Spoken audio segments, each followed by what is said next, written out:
On va parler d'une technologie essentielle, hein, une technologie qui aide des milliers de gens à respirer, littéralement.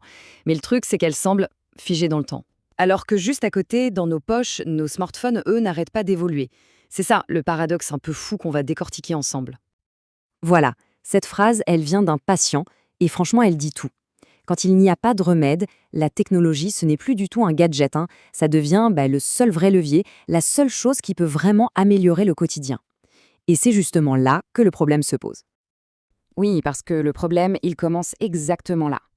Pour les personnes qui dépendent de ces appareils comme un concentrateur d'oxygène, eh bien cette machine, qui devrait être une bouffée d'air, une forme de liberté, elle devient en fait un poids, une encre, une source de frustration de tous les instants. Alors là, on touche vraiment au cœur du sujet. Il y a un fossé, mais un fossé immense, presque absurde, entre la technologie qu'on a tous les jours entre les mains et ces équipements médicaux vitaux. C'est l'histoire de deux mondes qui ne se parlent pas. Regardons ça de plus près, c'est assez parlant. D'un côté, on a nos gadgets, des écrans magnifiques, hyper précis, un fonctionnement silencieux, efficace, la connectivité Bluetooth partout, bref, le top.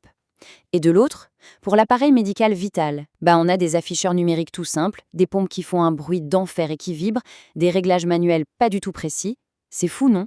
Toutes ces choses qu'on considère normales sur un téléphone manquent à l'appel, là où, franchement, elles seraient le plus utiles.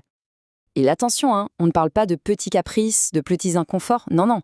Ce sont de vrais obstacles au quotidien, des trucs qui créent ce qu'un patient a appelé une fatigue nerveuse constante. C'est lourd comme terme, mais ça décrit bien la réalité. C'est un fardeau qui pèse tous les jours. Prenons juste le bruit et les vibrations. Il faut s'imaginer une pompe mécanique qui tourne, là, en permanence. Le ronronnement constant, les vibrations qui se propagent dans le sol. C'est comme avoir un chantier à domicile, H24. C'est une vraie intrusion. Et pendant ce temps-là, nos smartphones, qui sont des bijoux de technologie bien plus complexes, eux, ils ne font pas un bruit. Cherchez l'erreur. Et l'écran, parlons-en. On pourrait rêver d'un affichage clair, précis, qui indique des infos vitales, genre le débit exact ou l'autonomie de la batterie. Mais en réalité, qu'est-ce qu'on a? Le plus souvent, une vieille molette de réglage super imprécise et un petit écran digital qui semble tout droit sorti des années 90. Pas très rassurant tout ça. Mais le pire, c'est peut-être ça, le manque total de connectivité. Il faut imaginer la situation. Une personne est essoufflée, elle manque d'air et elle doit se lever, faire un effort physique, juste pour régler sa machine. C'est, comme le dit notre source, une aberration, c'est le mot juste. Alors qu'une bête télécommande ou une petite appli sur un smartphone réglerait le problème. C'est ahurissant. Bon, ok, on a bien vu le problème. Maintenant, parlons solution. Parce que c'est ça le plus frustrant dans toute cette histoire. La technologie pour faire beaucoup mieux, elle existe, elle est déjà là, partout autour de nous. Il n'y a plus qu'à s'en servir. Alors concrètement, à quoi ça pourrait ressembler cet appareil du futur qui est en fait possible aujourd'hui? Première étape, évidemment, la connectivité. Pouvoir faire ses réglages via Bluetooth depuis son lit sans avoir à bouger. Fini l'angoisse. Deuxième chose, des écrans dignes de ce nom. Des écrans HD qui affichent clairement le débit, l'autonomie restante, des infos claires quoi. Et enfin, la troisième étape, là on passe un cap, le biofeedback automatique. L'idée c'est que la machine se synchronise avec un petit capteur, un oxymètre au poignet, et qu'elle ajuste le débit d'oxygène toute seule en temps réel selon les besoins du corps. Et ça, ce n'est pas de la science-fiction, hein, c'est de la technologie qui existe déjà.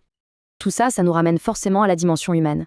Parce qu'au-delà de la technique, ce qui compte, c'est le coût de cette innovation qui avance au ralenti. L'impact direct sur la vie des gens que ces appareils sont censés aider. Cette citation, elle est poignante. Elle nous met face à une réalité toute simple. Se battre contre la maladie, ça pompe déjà toute l'énergie. Absolument toute. Alors comment trouver la force en plus de mener un combat contre l'inertie des industriels? C'est juste impossible. Donc la solution, au fond, elle n'est pas que technique, c'est un vrai changement de mentalité qui est nécessaire. Il faut que les fabricants arrêtent de penser en termes de est-ce que la machine fonctionne pour se demander est-ce que la machine améliore la vie. Il faut concevoir des appareils qui s'intègrent au quotidien, qui ne sont plus une contrainte mais un véritable soutien. Et tout ça, ça nous laisse avec une question de fond, une question essentielle. Quand la technologie n'est pas un gadget, pas un luxe, mais une condition de survie, qui est responsable de la faire évoluer? Les fabricants? Les médecins? Les pouvoirs publics? C'est une question qui mérite vraiment qu'on s'y attarde. Merci de nous avoir suivis.